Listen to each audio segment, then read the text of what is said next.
Ahora sí pasamos a la palabra de Dios. Vamos a abrir nuestras Biblias en el libro de Romanos.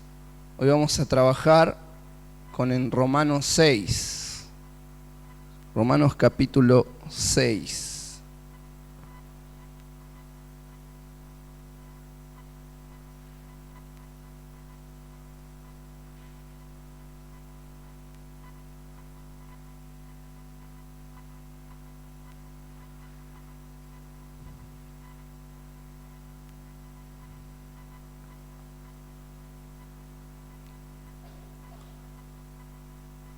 ¿Lo encontró? Dígame amén. Amén. Gloria a Dios. Bueno, el mensaje de hoy se llama Dios es mi refugio. Y vamos a leer en Romanos capítulo 6, versículo 1 y 2. Primeramente vamos a comenzar por ahí. Dice: ¿qué pues diremos? ¿Perseveraremos en el pecado para que la gracia abunde? En ninguna manera. Porque lo que hemos muerto al pecado, ¿cómo viviremos aún en él? Bien, prácticamente lo que está diciendo acá el autor, ¿sí? Nos está dando una enseñanza muy básica que se entiende prácticamente, pero lo que yo quiero comentar acerca de este texto, ¿sí? Base la gracia, base lo que Pablo está explicando, ¿sí? Que el problema de muchas personas que no pueden ser libres, ¿sí? Es porque la gracia la toman como una licencia para pecar, ¿sí? Y esa es la razón por la cual no pueden ser libres. No significa de que en este caso, por causa de que son pecadores, Dios aparta su gracia. No, al contrario, Dios derrama su gracia gratuitamente, es un regalo inmerecido la gracia, ¿sí? Pero en este caso, por tener un mal concepto acerca de Dios, de que Dios es amor, de que Dios me entiende y todas esas demás cosas, ¿sí? Es donde el apóstol acá habla y dice, y muestra totalmente lo contrario. Dice, una vez muerto al pecado, ¿sí? Es cuando nosotros podemos recibir la gracia, ¿sí? Mientras no haya muerte al pecado, mientras no se renuncie a aquello que nos separa de Dios, ¿sí? La palabra pecado, como todos ya saben, significa separación, ¿sí? Si mientras yo no me separo de eso, no puedo recibir la gracia de Dios.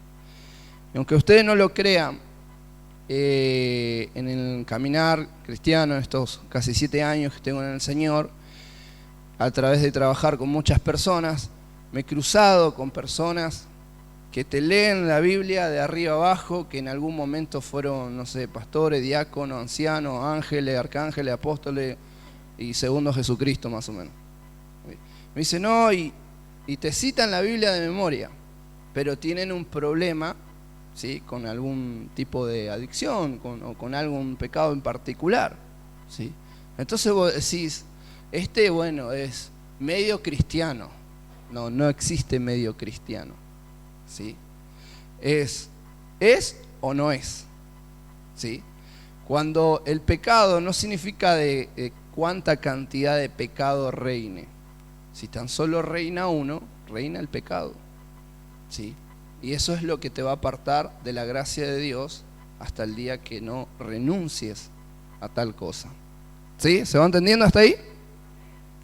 Entonces, de ahí saltamos al versículo 6, que dice, sabiendo esto, que nuestro viejo hombre fue crucificado juntamente con él, para que el cuerpo del pecado sea destruido, a fin de que no sirvamos más al pecado, ¿sí? Claramente acá Romanos 6 es un capítulo que es muy claro, prácticamente es como que a veces se entiende como que repite lo mismo, ¿sí? Acá nos está diciendo, obviamente, que nuestro viejo yo, ¿sí? Ya murió, ya no está, ya no somos instrumento del pecado, ¿sí? Ahora somos siervos de justicia, ahora somos instrumento del Señor. Eso es lo que refleja a una persona que pasa a estar en el camino de Dios, ¿sí? Ya no tiene un acercamiento al pecado. puede tener una lucha, puede ser tentado, puede tener una recaída, ¿sí? Pero no puede vivir. ¿Por qué no? De poder puede, lo que es no es la evidencia de ser cristiano. Si esa persona está viviendo, ¿sí?, en pecado o está atado a cualquier cosa, ¿sí?, prácticamente esa persona no tiene el Espíritu Santo. Seguimos leyendo a partir del versículo 11. Así también vosotros, considerados muertos al pecado, pero vivos para Dios en Cristo Jesús, nuestro Señor. No reine pues el pecado en vuestro cuerpo mortal, de modo que lo obedezcáis en su concupiscencia, en sus deseos íntimos, ni tampoco presentéis vuestros miembros al pecado como instrumentos de iniquidad, sino presentaos vosotros mismos a Dios como vivos de entre los muertos, y vuestros miembros a Dios como instrumento de justicia.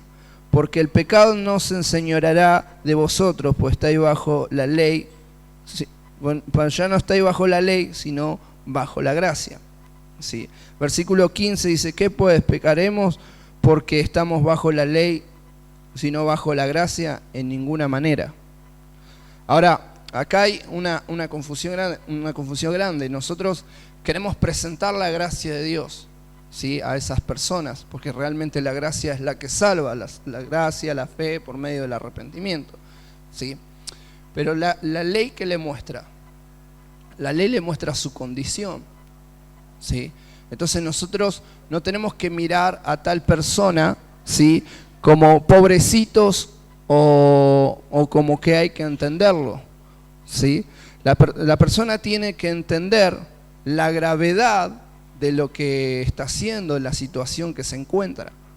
Sea el pecado que sea una adicción, sea droga, sea alcohol, sea cigarrillo, ¿sí?, sea fornicación, sea idolatría, sea cualquier tipo de pecado, ¿sí? La persona tiene que ver su condición, ¿sí?, para que la gracia de Dios no sea pisoteada, no sea teniéndola como una licencia, como decía al comienzo, para hacer lo que a cada uno se le pegue la gana, ¿sí?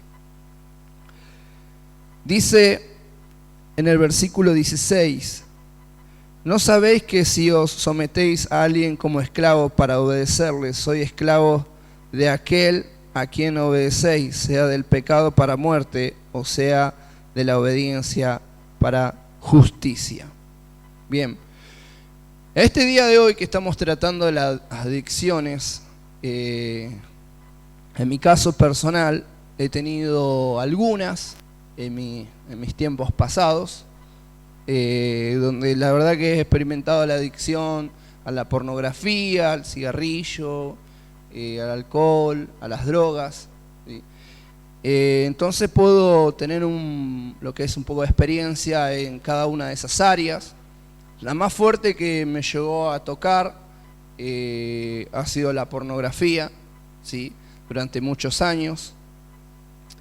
Y realmente cuando alguien está en esa situación, primeramente aclarar de que hay muchas más adicciones, ¿sí? Pero cuando alguien está atado a algo, no se da cuenta, ¿sí? Se convierte en esclavo de ese algo. ¿Por qué? Porque lo va consumiendo cada vez más, y tiene una dependencia hacia esa sustancia o hacia eso que lo está controlando. Nosotros creemos que tenemos el control sobre esas cosas, pero la realidad es que esas cosas son las que tienen dominio sobre nosotros, ¿sí? Nosotros, no sé, puede ser la droga o lo que sea, el pecado, para definirlo todo ahí, la adicción, y nosotros creemos que lo estamos llevando. Yo lo controlo, yo tengo dominio, yo sé hasta dónde tomar, hasta dónde fumar, hasta dónde esto, hasta dónde lo otro, o hasta qué punto mirar, o hasta qué punto tocar, ¿sí? Pero la realidad es que no, la realidad es que eso es lo que nos está llevando a nosotros, ¿sí? Nos tiene como encadenado y nos lleva a nosotros cuando nosotros creemos que estamos teniendo dominio sobre eso, cosa que la Biblia enseña lo contrario, que es el pecado quien tiene dominio sobre nosotros, no nosotros sobre el pecado, ¿sí? El que venció el pecado ha sido Jesús. Nosotros nunca hubiéramos podido haber hecho eso, jamás. ¿Por qué? porque nosotros somos pecadores, somos pecado, ¿sí? Desde que nacemos, ¿sí? Y nosotros no podemos vencer eso. Nos convertimos en esclavos de ese pecado cuando eso nos controla. Y no se trata de la cantidad, porque uno seguramente lo habrá escuchado, ¿sí? Que uno dice, bueno, no, pero ya no fumo como antes, o no hago como antes, o es uno al día, o bueno, tampoco es para tanto, o miro un video de vez en cuando, es normal, ¿sí? Soy un ser humano. Y no se trata de que si es mucho o si es poco. La persona está siendo esclava a eso. No se trata de la cantidad, ¿sí? Y eso es lo que uno se va a cansar de escuchar, seguramente lo ha escuchado, ¿sí? Mire, leamos ahí en el versículo 17. Dice, pero gracias a Dios que aunque erais esclavos del pecado, habéis obedecido de corazón aquella forma de doctrina a la cual fuisteis entregados, y libertados del pecado vinisteis a ser siervos de justicia. Hablo como humano por vuestra humana debilidad, que así como para iniquidad presentasteis vuestros miembros para servir a la inmundicia y a la iniquidad, así ahora para santificación presentad vuestros miembros para servir a la justicia. Porque cada uno erais esclavos del pecado, erais libres acerca de la justicia. Pero ¿qué fruto teníais de aquellas cosas de las cuales ahora os avergonzáis? Porque el fin de ella es muerte. Miren, hermanos, una vida que ha sido entregada a Cristo, que ha sido muerta al pecado, ahora pasa a sentir vergüenza por esas cosas. Ahora siente asco. En mi caso personal, como, vamos a decirlo de esta manera, un ex consumidor, ¿sí? Yo a las personas que se acercan a fumar cerca mío, o me voy yo o se van las personas, una de dos. Literalmente, no lo hago de malo ni nada. Literalmente me da asco. Todo, cualquier cosa. Ahora, esto hablando en el caso de lo que se fuma, las marihuanas, el cigarrillo, ¿sí? El olor a alcohol obviamente también, siento lo mismo. Pero ahora acerca de la pornografía como un ex consumidor, ¿no?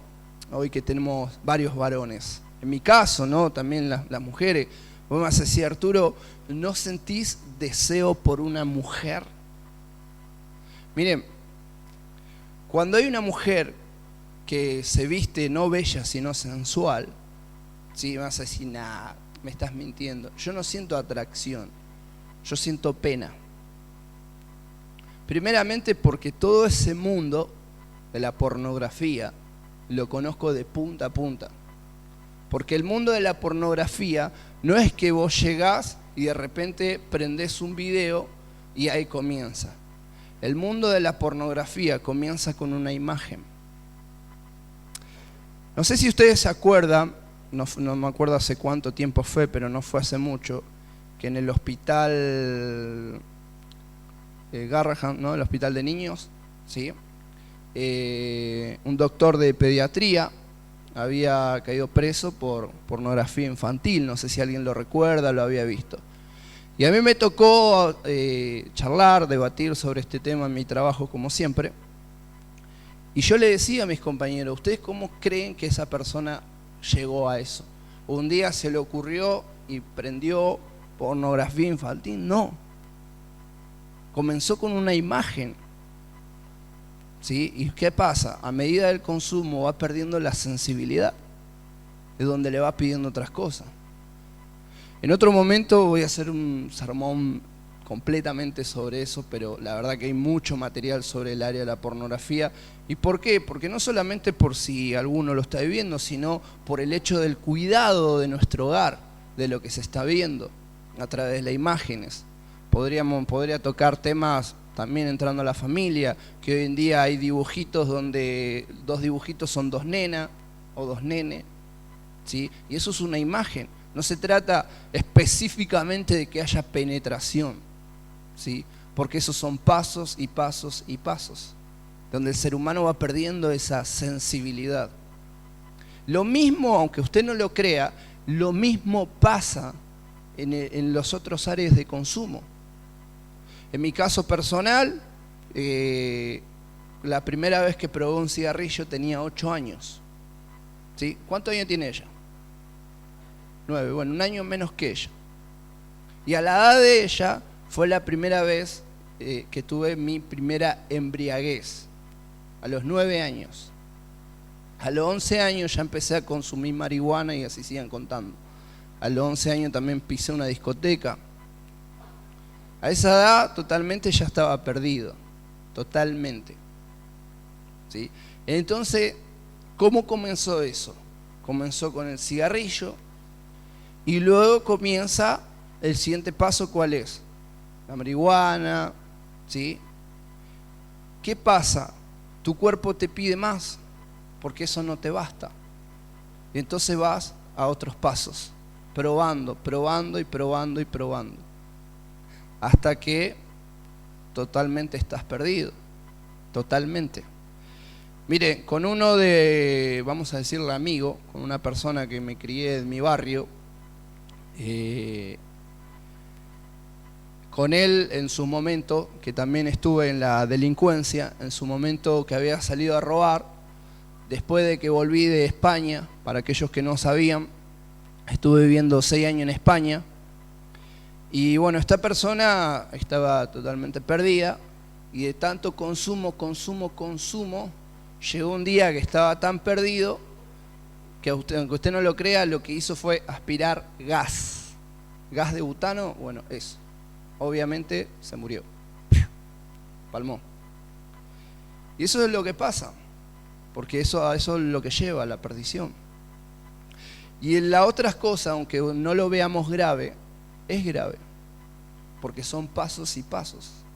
Y es bueno que usted sepa esto para el cuidado del resto de las personas, ¿sí? Para poder enseñarlo en su hogar, ¿sí? Para poder advertir, para saber la gravedad del peligro sobre todas estas cosas. Dice el versículo 22, más ahora que habéis sido libertados del pecado y hechos siervos de Dios, tenéis por vuestro fruto la santificación y como fin la vida eterna. Porque la paga del pecado es muerte, mas la dádiva de Dios es vida eterna en Cristo Jesús nuestro Señor. Como decía, esas cosas se convierten en algo que la persona se refugia porque es donde encuentra refugio. Por ejemplo, en mi caso personal, yo soy una persona de carácter, ¿sí? Realmente carácter fuerte. Hoy en día, como dije desde el comienzo, hace como 6, 7 años atrás que comencé a predicar, todos los presentes me conocen ya Dios haciendo su obra, pero todos aquellos que se han criado a mi lado, me conocen, mi familia. Bueno, ayer estuvo mi madre, pero hoy no estuvo, pero ella, que es mi madre obviamente, me conoce, y la verdad que no sé, creo que era una de las chispitas más fuertes. Si usted dice que tiene carácter fuerte, habríamos que ver si era superior a Arturo. Y en ese momento, como tenía una ira muy alta, muy elevada, no era fácil de apagarla ni de tranquilizarla. ¿Y qué hacía? Me fumaba un cigarrillo. Y ese es el calmante de todos aquellos que tienen la adicción con el cigarrillo. O cigarrillo, quizás un porro, ¿sí? Es el calmante para aquellas personas que tienen problemas con la ira, que se enojan, pero realmente muy feo. Y así me pasaba a mí, me enojaba muy feo. Y si ella era demasiado grave, era 2 cigarrillos o 2 porros seguidos. Y eso hacía de que yo me tranquilice momentáneamente, obviamente, ¿no? Siempre momentáneamente. Ahora, hoy en día en esas personas, ¿qué ocurre? El tema de, conforme a esto que yo le estoy diciendo, Es un refugio que las personas tienen hacia esas cosas. Un refugio momentáneo, obviamente. Todo eso es un refugio. ¿Por qué? Porque la persona no encontró otro refugio. Mire, yo le quiero leer un Salmos. Si quiere, búsquelo conmigo ahí en Salmos capítulo 18, versículo 2. Salmo 18, versículo 2. Dice: Jehová, roca mía y castillo mío, y mi libertador, Dios mío, fortaleza mía, en Él confiaré, mi escudo y la fuerza de mi salvación, mi alto refugio. La verdad que cuando leí este versículo me encantó porque dentro de ese texto identifica a Dios con tantas cosas, ¿no? Dice que es nuestra roca, nuestro castillo, nuestro libertador, nuestro Dios, nuestra fortaleza, ¿sí? Nuestro escudo, nuestra fuerza, nuestro refugio, ¿sí? ¿Y cuál es el problema? En este caso me gustó este texto, ¿sí? Porque Dios realmente es el refugio para nuestras vidas y para esas personas. Yo tengo un hermano que tiene problemas con el alcohol hace ya muchísimos años, ¿sí? Y yo realmente, obviamente sabiendo de lo que ha pasado en mi vida, perfectamente soy consciente de que el único que puede sacarlo de ahí es el Señor.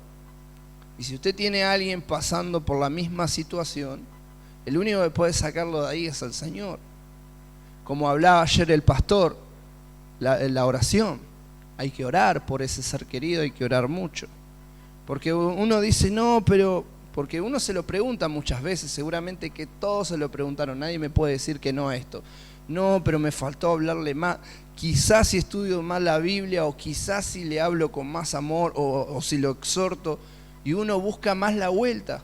Y se da cuenta en todos los intentos, no digo que está mal el intento, sino que con los intentos se da cuenta que el único que puede hacer una obra es el Espíritu Santo. Es el Espíritu Santo. Nuestra participación es la oración.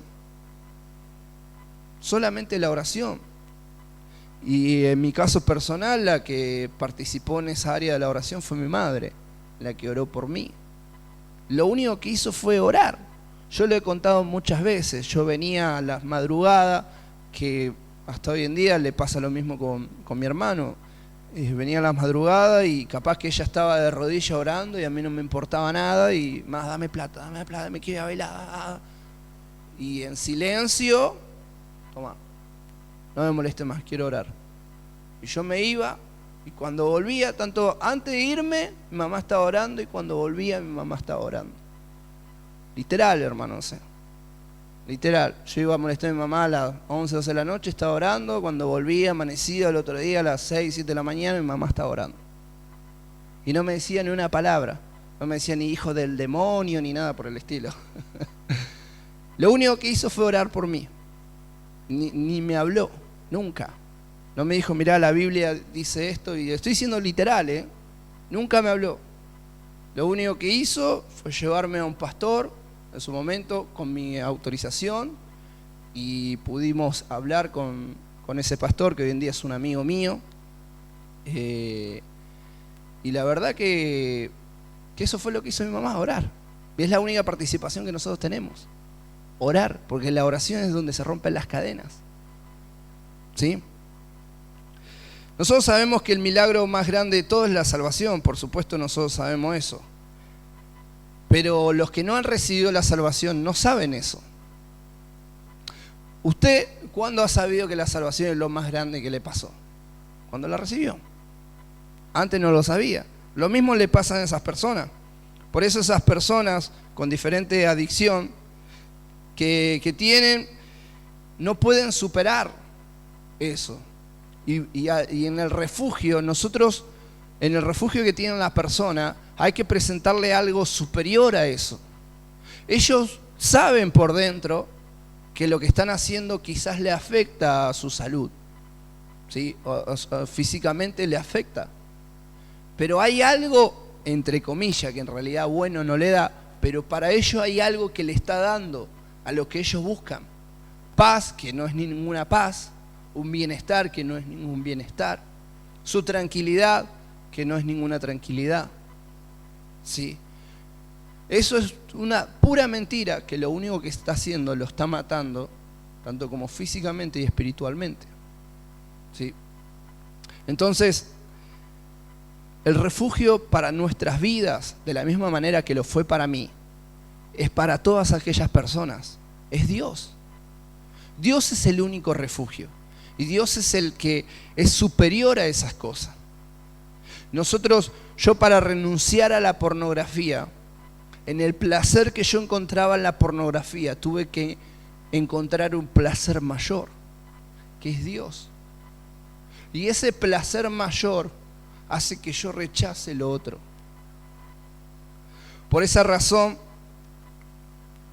cuando Dios vino a mi vida, nunca más tuve la necesidad de probar nada. Nunca más tuve la necesidad de probar nada. Unos meses antes de entregarme al Señor, a causa de lo que estabas viviendo, fue los últimos meses ahí pegado, con uno de mis amigos que yo me crié. Yo había dejado hace muchísimo tiempo que no fumaba nada, no hacía nada. Pero en ese momento, con lo que estaba viviendo, yo agarré y acudí a él porque sabía que él consumía y le pedí. Le pedí. Al mes siguiente que conocí al Señor, hasta hoy en día, nunca, jamás volví a probar nada. Jamás. Porque encontré el verdadero refugio, que es el Señor. Por eso puedo decir, como dice Gálatas, y con esto, si querés, podemos cortar el video mientras continúo unos minutos más. Gálatas 2:20 dice: con Cristo estoy juntamente crucificado, y ya no vivo yo, mas Cristo vive en mí, y lo que ahora vivo en la carne, lo vivo en la fe del Hijo de Dios, el cual me amó y se entregó a sí mismo por mí. Hay muchas razones por las cuales le doy la gloria al Señor en mi vida. Y como siempre digo, si usted en lo poco que me ha podido llegar a ver en el transcurso del tiempo se ha sorprendido, más sorprendidos están aquellos que me conocen realmente. Realmente. Y estoy seguro que lo mismo le ha pasado a sus seres queridos con ustedes, con muchos de ustedes, porque no son lo que hoy son, porque hoy ya no hacen lo que antes hacían, porque hoy, a pesar de las dificultades, no agarran una botella de algo para descargar su ira, su enojo o su angustia, porque eso tiene dos efectos: o te pones a llorar como un loco o tomás enojado, o fumás triste o fumás enojado, y lo demás. Nosotros tenemos una aferración a algo porque no conocimos al Señor, porque no entendimos la cruz, porque no hemos conocido al verdadero Dios de la Biblia, el único que puede traer liberación a nuestra vida. Una prueba es la cruz del Calvario, porque Él murió por cada uno de nosotros de los que estamos presentes en este lugar. Y Él es el que realmente puede hacer una obra sobrenatural. Yo lo digo con tanta confianza, porque soy una persona que lo ha vivido. Lo ha vivido. No me siento orgulloso de lo que he vivido, por supuesto que no. Obviamente que no. He tenido una infancia y una adolescencia, una juventud, donde solamente he pasado por desgracias, a través de lo que he vivido en mi hogar, porque hasta ese momento nunca nadie me había presentado el Evangelio. En el entorno que yo me veía, salir a la puerta de mi casa era encontrarme con delincuencia, droga, fiesta, etc. Y fue en lo que me refugié durante muchos años, hasta que la primera vez que me presentaron el Evangelio, y no me lo presentaron con palabras, me lo presentaron con hechos, que en este caso fue mi madre. Como yo le decía a la hermana, conozco a mi madre perfectamente como la palma de mi mano. Y cuando mi mamá ya llevaba un tiempo en la iglesia, yo sabía que esa no era la misma mamá que yo había conocido, era otra mamá. Y a pesar de eso, mi corazón aún estaba duro y decía, bueno, si a ella le hace bien, pero yo seguía en las mías. Hasta que Dios se hizo presente en mi vida. Sin pisar en una iglesia, clamé al Señor en mi intimidad y el Espíritu Santo descendió.